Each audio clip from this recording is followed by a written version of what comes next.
Welcome everybody to another one of our data-driven agriculture series. It's sort of a combination of Plant Sciences Initiative, Integrated Digital Forestry, and Digital Agriculture.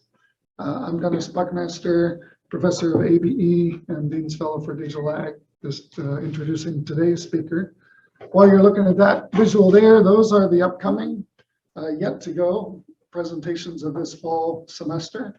So make note of presenter and topics that are of interest to you, and we hope to see you in person if possible, and Zoom if not possible. All right, so presenting today is Dr. Keith Cherkauer, also from Ag and Biological Engineering, a colleague of mine. He's been at Purdue longer than I've been at Purdue. So I have learned from him, not just about that, but about other things. He leads the Hydrologic Impacts Group. Very interesting background and fitting with degrees in physics, aerospace engineering, and civil and environmental engineering. Keith's specialty, as pictured there a little bit, is remote sensing, applied specifically to water issues, water management, which is the topic of today. He deals with water quality, this land, soil, plant continuum related to environmental issues. So without further ado, Keith, our attention is yours. Thanks for presenting. That wasn't 20 minutes. So. Thank you all for coming. I've been here longer at Purdue than you have at this time. But I've also been working with, so the title is Data-Driven Agricultural Water Management. I have been doing things with data and big data for a long time, but I am going to focus mostly on things that have been happening in the last, I guess, decade at this point. I think that picture of the UAV is about 8 years old now, and it is plastered all over Purdue. I don't fly that one anymore. Now it's a relic. Really didn't fly that long either. So I'm going to get started by talking a little bit about agricultural water management and why it's important. And so we're going to look at a few slides here, because a lot of what I do is looking at climate change and land use change impacts on water availability. I dabble a little bit in water quality, and I do have a slide on water quality towards the end of this, but most of what I do is water quantity. So I'm interested in floods, droughts, annual average precipitation, storage, availability. And so a lot of what I'm interested in, right, is that most of the world has been experiencing changes in water availability. The Midwest is generally getting wetter. What's that noise? Doesn't matter. The brown bar there would be the 1930s.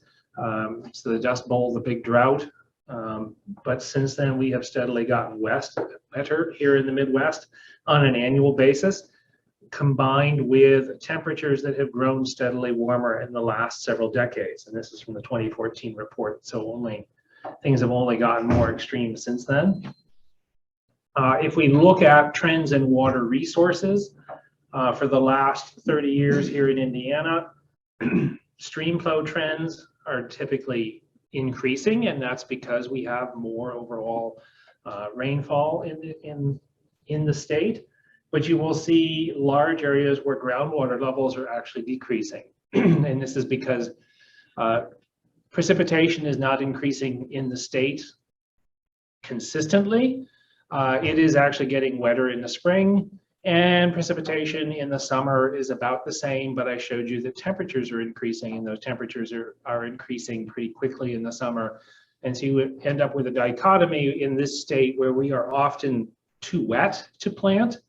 And then we get into August and September, and we're often too dry. This year it was July, and then we almost hit drought, and then we got some rain. So it was not as extreme as it could have been this year. And that means here in Indiana that we talk about, or we have to think about, two different kinds of crop stress. Most of you probably think about drought stress. In this case, corn that has not enough water. But we also need to think about excess water stress. This is actually the same field, different year. Right. This field is right along the Wabash River, so this, again, not necessarily what I focus my time on, but this is a case where, well, the river floodplain is doing what it's supposed to. It's just that this corn crop did not live to see the end of the season. All right, and so there's a lot that's happening, and in particular, I am interested in changes to these extremes. This is just another example from the same National Climate Change Assessment. You can see that in the Midwest, we're seeing a 37% increase in the heaviest 1% of storm events. So we are getting more precipitation, and more of that is showing up as kind of intense bursts. And that one is, again, that's about 60 years. And then, of course, most of you are probably familiar with what's happening down in Florida. I don't know if it actually got off of land yet. It was not when I last looked, right? But this Hurricane Ian crossing the state and leaving multiple feet worth of precipitation in the last 24 hours. So we don't run into this much here. It has been a while since we got a remnant of a hurricane, but we did get a substantial amount of precipitation from that. But all of these things are trying to estimate or improve upon what we know about extremes. So how do we improve what we know about extremes? Most models, and I do a lot with hydrologic models and crop models, and most models are designed and created using average conditions. So they're designed to represent what happens on a regular basis pretty well, right? And they perform best on those. And those are based typically on long time series of observations. Model performance decreases when we get into representing extreme conditions. The 2012 drought in this area, or the 2019 really wet spring, are examples of that.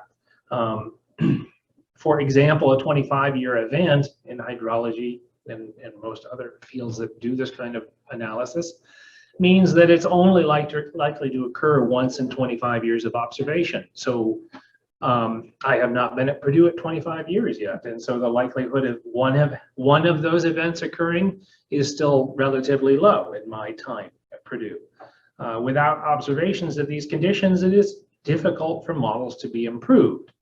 And so we're going to talk more about remote sensing to some degree, because one of my foundational questions is whether or not we can improve on these representations by trading time for space. So instead of sitting around for the next 2012 drought so that we get measurements, can we find places in the state? Can we find places in neighboring states where the drought is occurring, where the flood is occurring, so that we can get more of those measurements?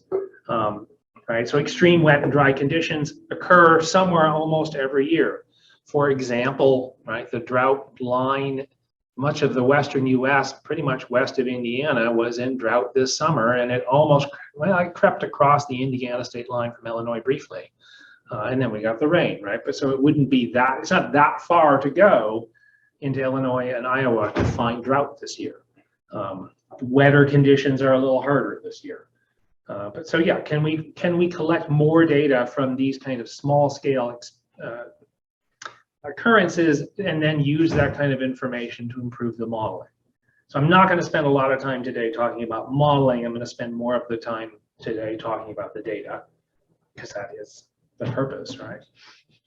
So one way to do that, and one way that I have made use of, is remote sensing imagery. So remote sensing without touching, we can glean useful information about the environment.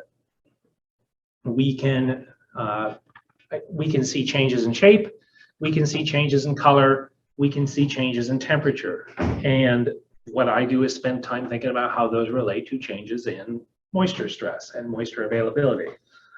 So one of the early works we did with this is that we took multiple years of Landsat data over the St. Joseph River in northeastern Indiana, the one that flows into the Maumee and out into Lake Erie, and that the National Soil Erosion Lab has their experimental basin in, not the big one that runs along the Indiana-Michigan border. So always have to clarify, because they actually start very close to each other, but they're very different. In any case, we took multiple, I think a decade's worth of Landsat imagery, and you can see here that we stripped it out for pixels that had corn and didn't have clouds, and in specific images, that does not leave us with many pixels. So we need a decade to do some of this work, but we were able to so 2002 was a very dry year, 2003 was a very wet year, and you can identify corn pixels that were under stress and not under stress. And then we use that information. So the SWOT model, which is the soil and water assessment tool, which comes out of our ABE department, but is fairly widely used in agricultural hydrology. By default, it has this growth curve for corn, which is the red line. When we obtained LAI from a decade's worth of Landsat images, right, that gave us those stars, and we were able then to fit an LAI curve to those stars better to improve things. And when we apply that then to a crop model, right, this was our original uncalibrated crop yields, and after calibration, we were able to pull that line down, and it is now in line with USDA, National Ag Statistics Services estimates for county yields in that part of the state. Right, so by using the remote sensing, we were able to extract how does the corn grow, and we were able to use that to better parameterize the model. And we also do a much better job at representing when it's stressed and when it's not stressed. And I think, we don't have 2012 in this year, so we didn't bring the big drought in. Part of what we did also was that a lot of crop models are reasonably good at doing drought, but very few of them do much of anything about representing the other side of that. So drought stress is not enough water. Aeration stress is when we have too much water and the plant is dry. I mean, it doesn't have to be ponded on the surface, but if the soil is too wet, there's no more oxygen in it. The plant is also, it's suffocating because it can't pull oxygen out of the soil, and it affects its ability to survive. And so part of getting this better line not only was the parameterization, but the fact that we spent time figuring out how to get the model to represent the aeration stress, and then could use the decade of observations that we had and look at wet versus dry years. One of the challenges with aeration stress is it tends to occur fairly suddenly, right? We get a downpour, we get a very wet spring, we have wet conditions, but they tend to go away after a few days, worst case, a few weeks. If it goes a few weeks, oftentimes the crop is dead. And if it's early in the season, when it most often occurs, then the farmer replants, right? So then you don't actually have aeration stress measurements because we've replanted.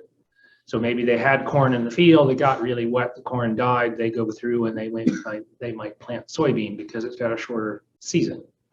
And so measurement of aeration stress is very difficult, which is another reason we do that trade-off between time and space.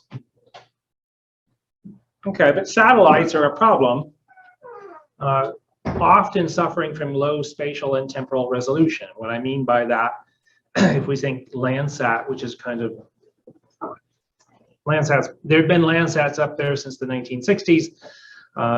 It's kind of the gold standard for a measurement system. But each Landsat satellite orbits the Earth and covers each part of the Earth every 16 days. They are typically two of them, currently 8 and 9 are up in orbit, which means about every 8 days you have the option for an image. If you think about it, Indiana has cloud cover more often than every 8 days. And if there's cloud cover when that satellite passes over, now you don't get an image every 8 days, you get 16, right, all the way out. And that's why when I was showing you the map of the St. Joseph River, finding pixels that had fairly consistent, good imagery of the crop is difficult.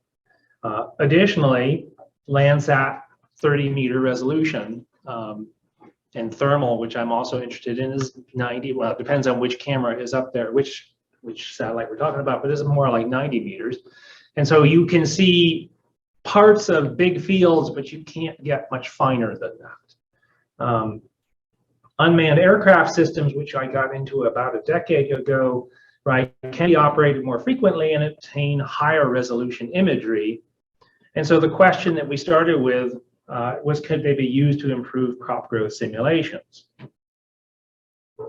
So to start with, we worked with Katie Rainey and then Mitch Teinstra on different experiments, but most of these images are going to be soybeans because I've done the most with those.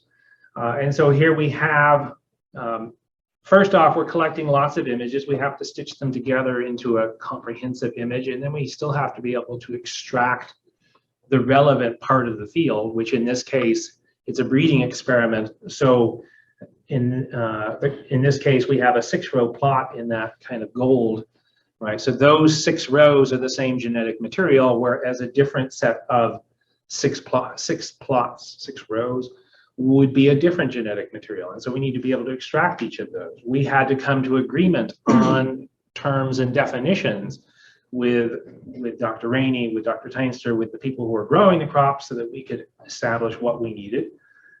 We needed to know, right, that there are rows, that there are ranges, that there are plots, and within the plots we have a specific row or crop unit.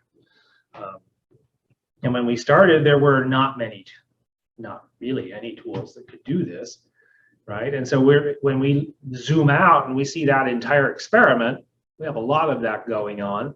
And so the question is how we started. Well, the question we really had to start with is, how do you extract the specific row from a field like that?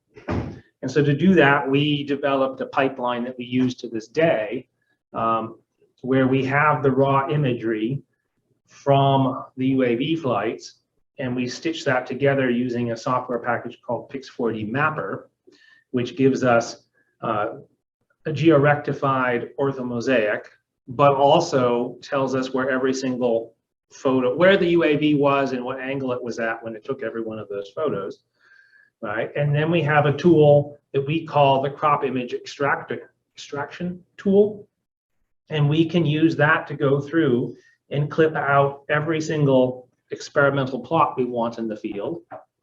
We can get that from the orthomosaic, so a single image, but we can also get that from every single replicate image, right? So because we're flying with overlap, we're ending up with maybe 6, 10, 12 images of the same field during the same 15 to 20 minute flight. And so we can pull all of those out. We can, in this case, do a simple identification scheme to see what's green and call that canopy. But the tool also works with multispectral data sets, and we're working on pushing thermal through it. And then once we're done with CIE, so we have pulled out each and every plot or section of a field that we want, we can run it through the vegetation index derivation tool and compute things like NDVI and other factors for our smaller plots. We started with regular digital RGB cameras because they're very convenient. They're relatively inexpensive. They do operate pretty well. And when we were dealing with UAVs that were crashing regularly, it was nice to have a fairly cheap camera on it. They don't plummet into the ground like they used to, which is thankful. Right, so those are, they give us information on color and shape of targets. The color is not great because they're not really designed to be consistent. They're actually designed to take a nice photo. So they're constantly adjusting their parameters so that when you take a picture of somebody on a sports field versus in this room, you're getting something pretty nice.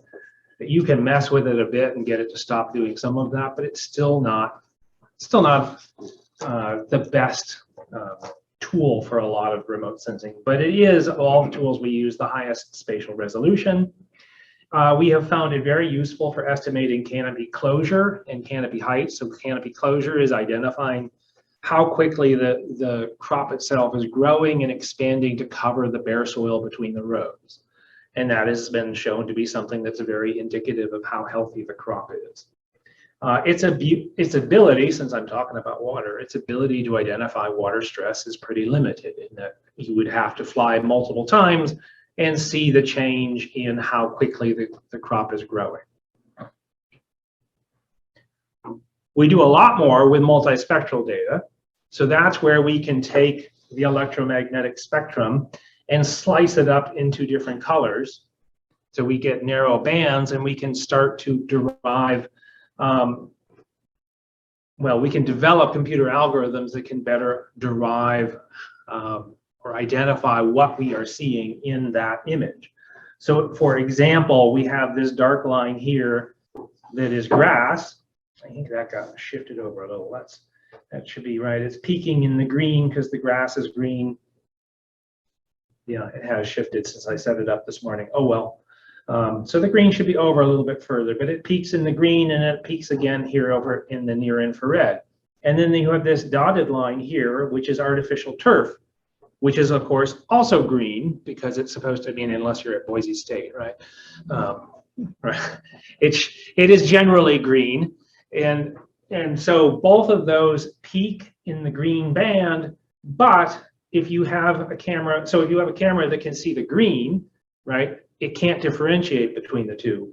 But if you have a camera that also sees in the near infrared, there's a significant difference between what grass looks like in near infrared and the artificial turf.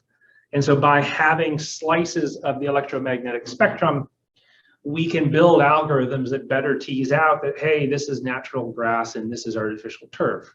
We can look at corn and soybean, and we can look at different aspects of that, right? And we can correlate those spectral differences to ground references, such as these spectral targets here that are different shades of gray, to build predictive models.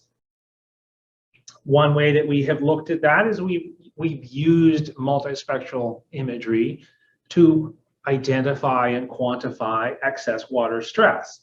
So this is an example of an experimental plot, again, soybean, and that this was the area that we're interested in. That blue line is a line that my student walked around with an RTK to get positions that was flooded, visibly flooded. So he walked around it early in the season to mark it for later, and then he picked the red area as being plots that were affected by the excess water, and then there's a bit of topography here, not a ton, it's Indiana.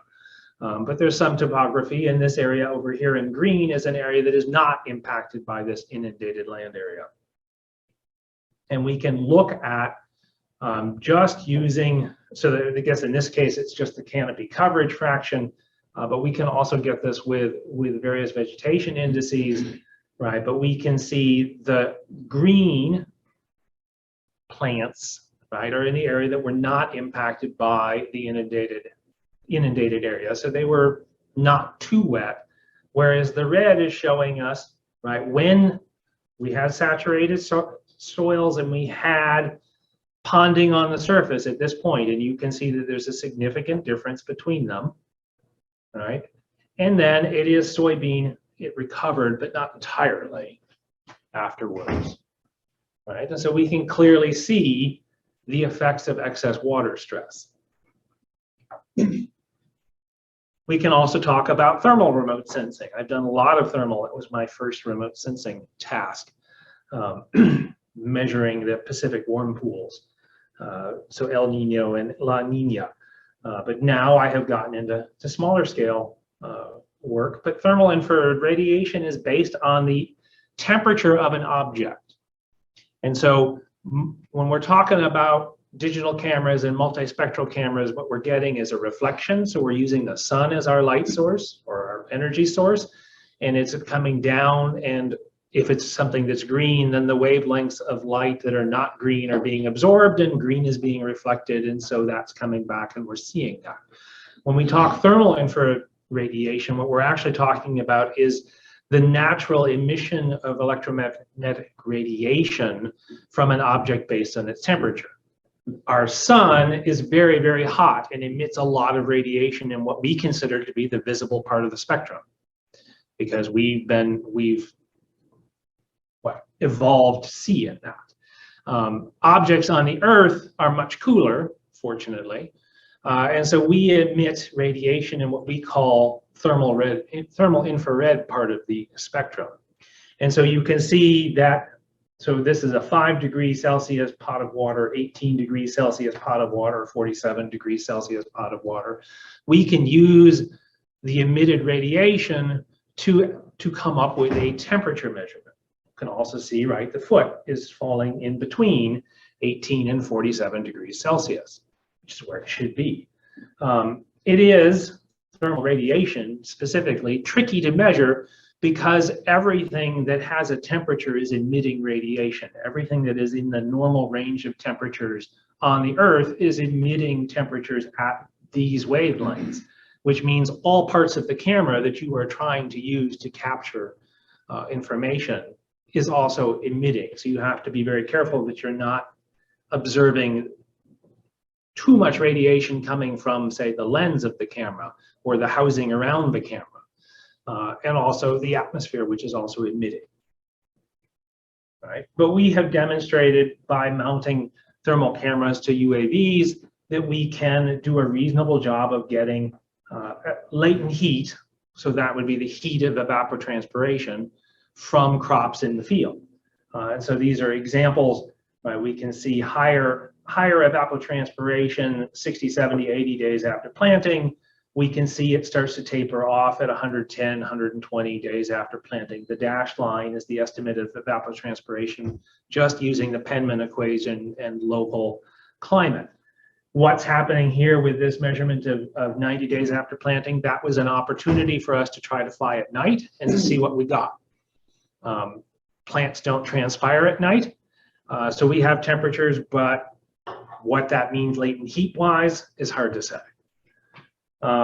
We can take out multiple days of this and we can look at, early season, mid-season, late season latent heat, and you can see that the crop is doing most of the transpiring in the middle of the season and is getting, right, it starts lower and it ends lower, right? And we have started looking at whether we can make use of that latent heat estimate as an estimate of water stress. So this is a map of Bowen ratio, which we found have pretty good correlation with kind of instantaneous water use.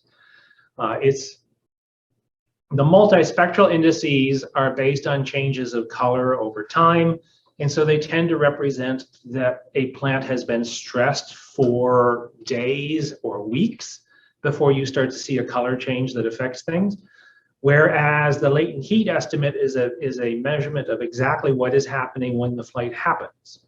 And so it's a different kind of measurement, but it is clearly capable of showing stress. It is particularly sensitive to drought stress, so too little water, whereas the multispectral images tend to be better for excess water stress. So we've been able to make use of these UAV images to again parameterize a crop model, in this case the Vic CropSys model.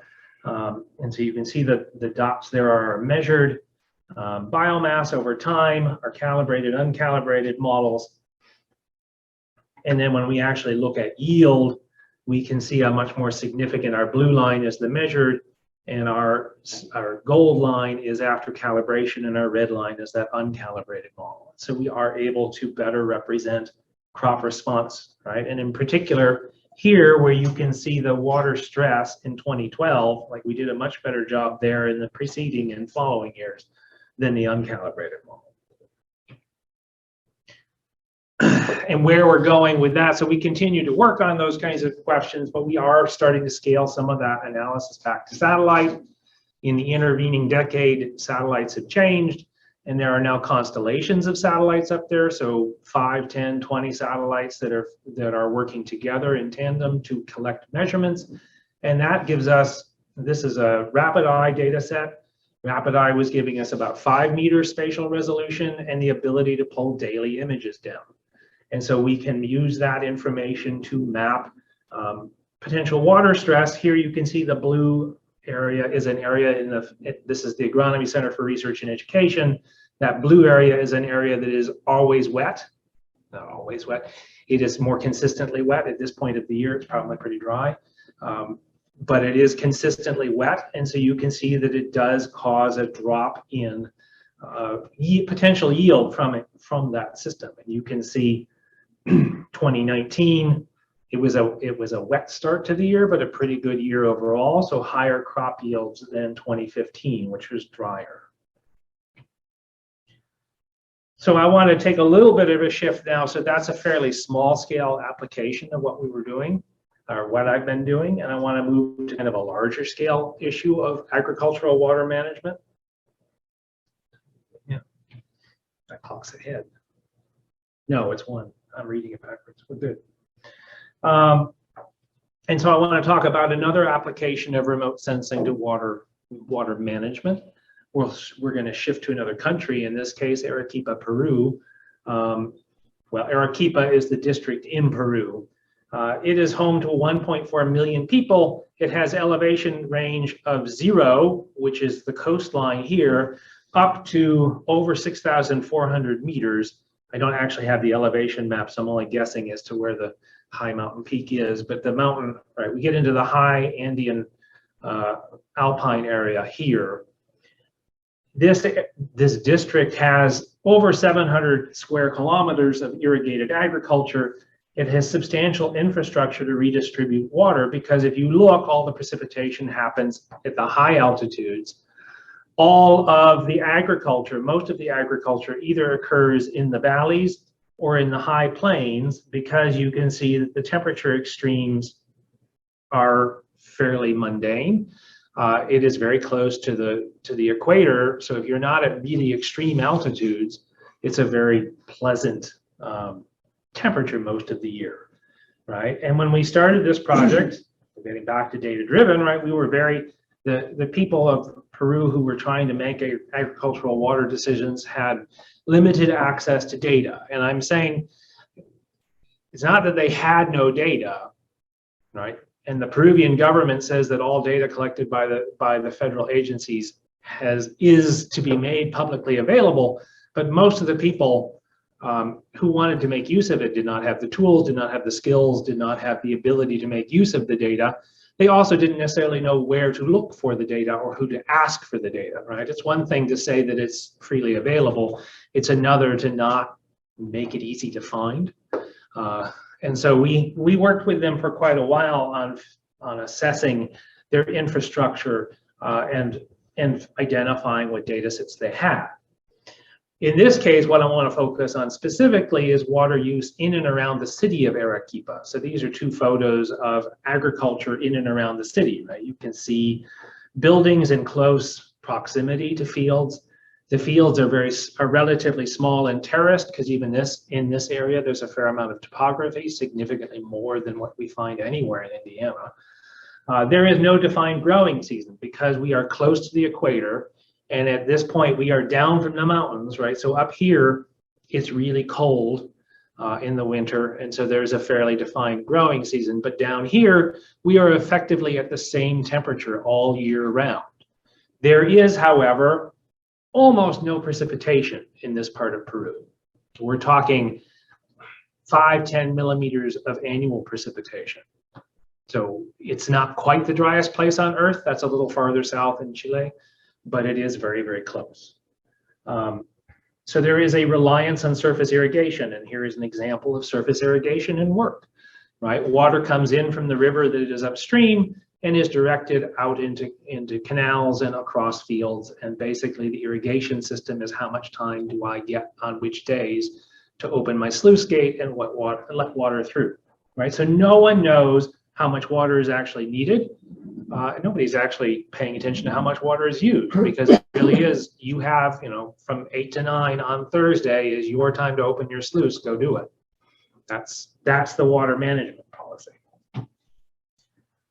So to do better, we had to, right? So one of the things we wanted to know, or one of the things that the locals wanted to know, was what crops are being grown and how much water would be needed to make those crops grow. So we had to start with some ground data collection. And again, here's the complexity. Look at all of those different crops, right? There's no defined growing season, so anybody can plant anything in any field at any time. And they can harvest it at any time, and they can decide when to plant their next crop. And so we worked with students and faculty from UNSA, which is the university down there in Arequipa, as our ground. So we trained, using those faculty, we trained students there to go out, and with a tool called EpiCollect 5, we gave them a form that they could fill out. They could take a picture when they stood next to a field. It would record where they were, what direction they were looking at, and a photo of the field. And then it would give them a table where they could provide basic information about the crop. What was the crop? How tall was it? Was it being irrigated? Did it seem close to harvest? All of those kinds of things, right? And so we had this set up so that students and faculty were going out from the university on a monthly basis to collect information from 3 different regions of agriculture in and around the city. And we were able to use that. Again, this is now PlanetScope, which replaced RapidEye. But PlanetScope gives us a 3-meter pixel resolution and 4 bands, and we were able to use that to come up with classification algorithms. And we've done reasonably well with about 9 crops in bare soil. And so you can see in September 2019, when we started this process, that lots and lots of fields were growing garlic. As we moved into November, so I didn't have space for all the monthly ones, but as we move into November, garlic is getting harvested, and we are seeing more lettuce, more broccoli, more onion, and other things getting put in, right? And we did this for 6 months, and then March 2020 happened, and it stopped. And that is as far as we've gotten on this, which is unfortunate, because we were in the process of building all of this software to give to the faculty in the agronomy department at UNSA, and they were looking forward to producing their own maps on a regular basis, but it hasn't come back. 2 years of not being able to travel and not leave the campus for them, right? So it's still sitting around, but they're not funding the continuation. But then we also took this information and we used a simple, the crop watt model to come up with how much water would be used by each of these crops as they grow or as they move through the growing season. And we were able to come up with these maps, which are coordinated with the crop cover maps to tell us how much water, so millimeters per month water, would be necessary to grow each of these crops on a monthly basis. And so this was going to be the first part of pushing this back to the Peruvians so that they could start making use of this information. And as part of it, we developed the Cultivista tool, which is actually online still. It wasn't online last week. I had to complain to ITAP, but it's back. Right, but that tool is there. Unfortunately, all it has is the 6 months. We had at the start, I guess end of 2021, we started ramping up ground reference data, and then they decided they weren't going to fund us for continuation. So we have a couple of more months of ground reference data, but nobody to work on it. So that's where that one sits, unfortunately. So that was a case of a big product, and then I wanted to, in just the last couple of slides here, to talk about kind of the current and ongoing projects. The soybean and corn breeding measurements continue, but the Arequipa measurements do not. And so I wanted some of the things that we are doing, so still out of the Agronomy Center for Research and Education. We are working on drainage water recycling. And so we have the agronomy farm, like most agricultural areas in Indiana, are drained using subsurface tile lines. These are mostly, so this is the main part of the farm, the Innovation Center, the Beck Center, the other structures there. So you can see going north from there, most of this part of the farm is drained through one culvert and other parts through this culvert into this wooded area that used to be the southwest corner of the farm, but the farm keeps expanding, so the southwest corner is over here now. But this is a historical remnant of the wooded wetland that used to be in Acre, or cover much of Acre, and it still holds water, and we've put in a control structure that holds even more water in there.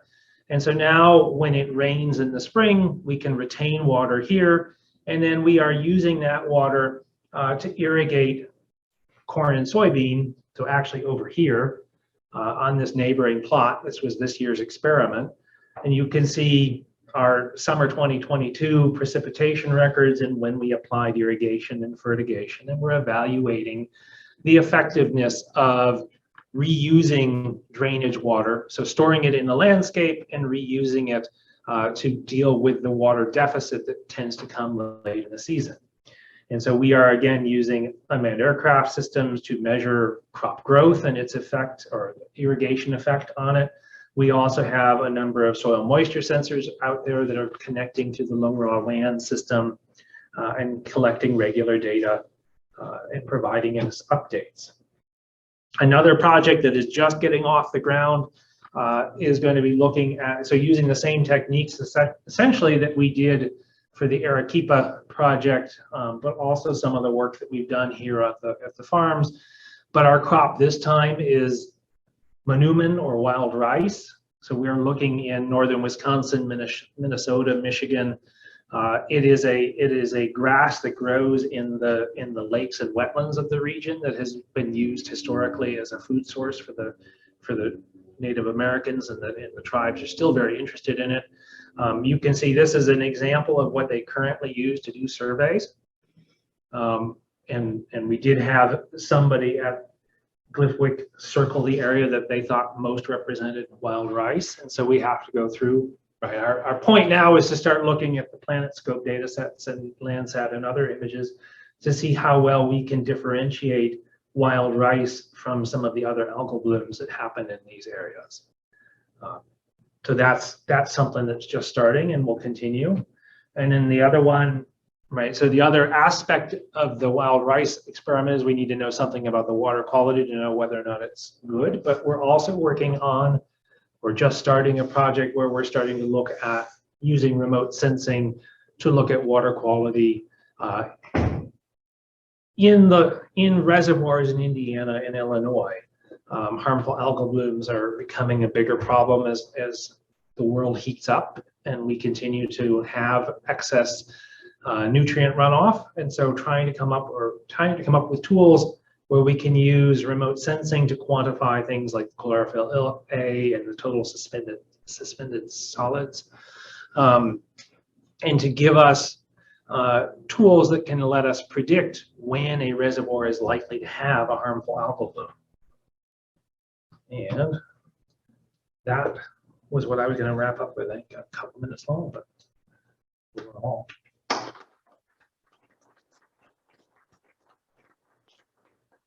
I think we have time for questions, right?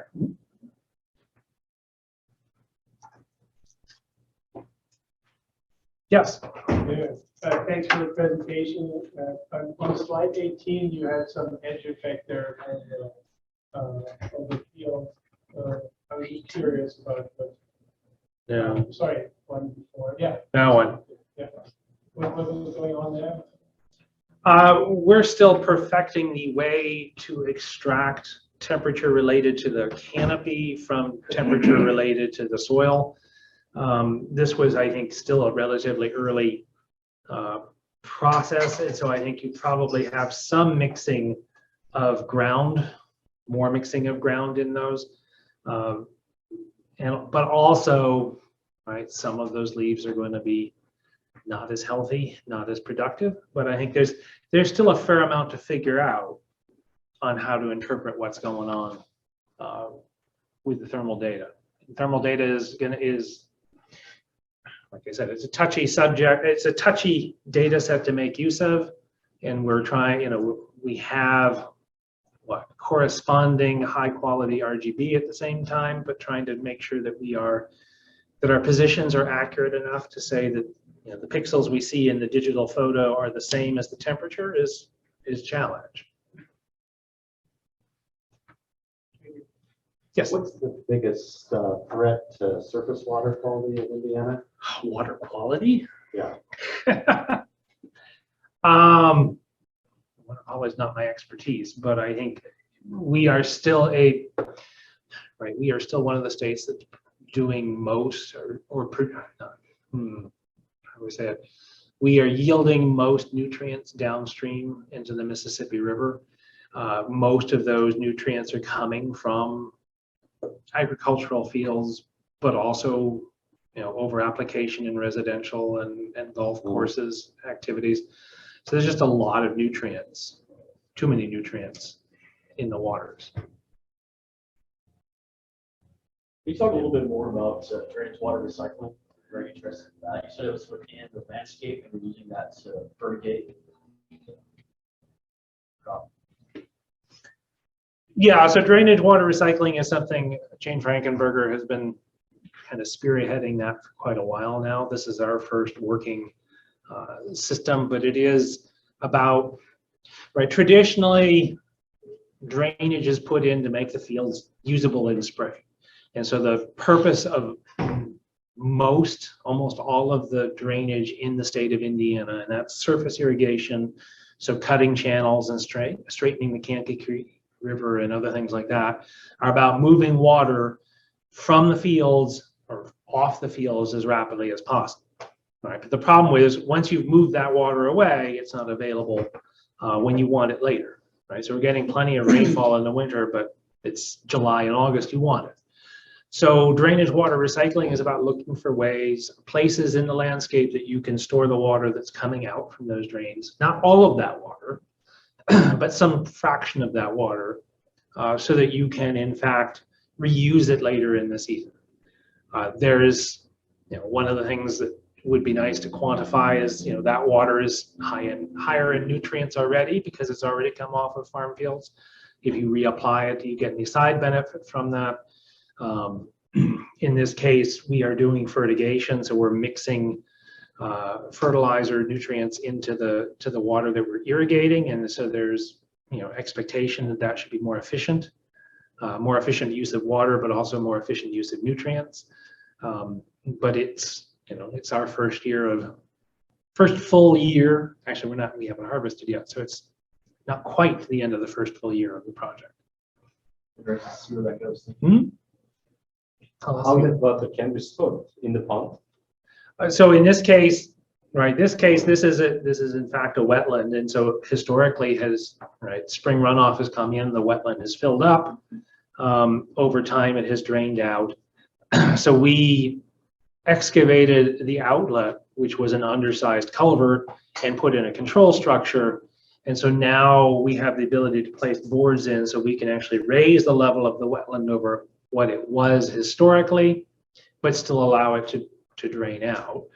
And so, right, we've increased capacity. We haven't done any dredging or anything because it is a native wetland, but it is now being applied. And by some unofficial measures, one could call it healthier. We had a booming frog population this year, which far and away above what we've had in past years.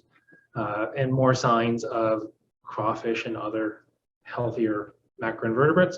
It is still, however, a wetland that is choked off with a canary reed grass, which is an invasive. So we're still hoping to have a fire this year. But we have to spray it and we have to have dry conditions when the fire marshal can come out. That didn't happen last year. Hopefully it happens this year. But longer term on this project, right? Part of it will be evaluating much of northern Indiana to see where else you could where else you have these kind of remnant wetlands and depressional areas that could be used. And I know that in some other places, I've seen some presentations where they've actually talked about storing water in the drainage channels themselves. So there is research being done. At this point, it's hard to say it's economically viable, but it would be nice if we could find a way to make it happen. Groundwater recharge is not possible. Well, groundwater recharge is always happening to the surface aquifer. And I think it's probably, the wetland tends to dry out right at the start of August very suddenly, and I think that's pretty much it. It's going out the bottom. But there is, much of Indiana has an impermeable layer of glacial till a couple of meters down, and so most of what infiltrates in large parts of Indiana stays near the surface. Right, where we have connection to the deeper aquifers is in the Wabash River Valley, which is why that's where all our wells are. So you get recharge, but not from a huge amount of the agricultural parts of the state. Can you talk to latent heat? So latent heat one, maybe. That was So how do you know that this is latent heat? Maybe this is sensible heat as well. If sensible heat is on the plant, latent heat on the air, right? How do you understand that this is latent heat, not sensible? We did. I say the dash lines there at Penman Monteith. We did stomatal conductance measurements on the plants, which would be evapotranspiration, and this correlates very well with the stomatal conduction measurements. But those are, point measurements on a few leaves of a few plants, and these are pixels across an entire field. But you can, right, and part of this process is we're also getting the estimate of sensible heat, which is what the Bowen ratio is. So do I have, I don't know, I could use more data, let's put it that way, but it's not easy to get more data to demonstrate it, but it's clearly we're seeing more latent. I think I am very confident that most of what we're seeing is, so there's still wishy-washy words in there, right, is latent heat. Obviously, there's some mixing, right, and those edge effects that we were getting asked about, right, clearly we're probably getting too much sensible heat in those pixels, but those pixels are not correctly identified as canopy. I mean, and we're still trying to figure out how, like, all of these latent heat estimation algorithms are based on satellite data, which is at maybe 90 meter pixels, probably 90 meter pixels, right? So there you're looking at a field's latent heat. We're looking at different parts of the plant, and nobody really can tell me which part of the plant should be transpiring when and why. And so there's a lot of just basic plant physiology we don't understand about it yet. Well, in the interest of time, I'm going to cut it off there. Thanks again, Keith. Very good.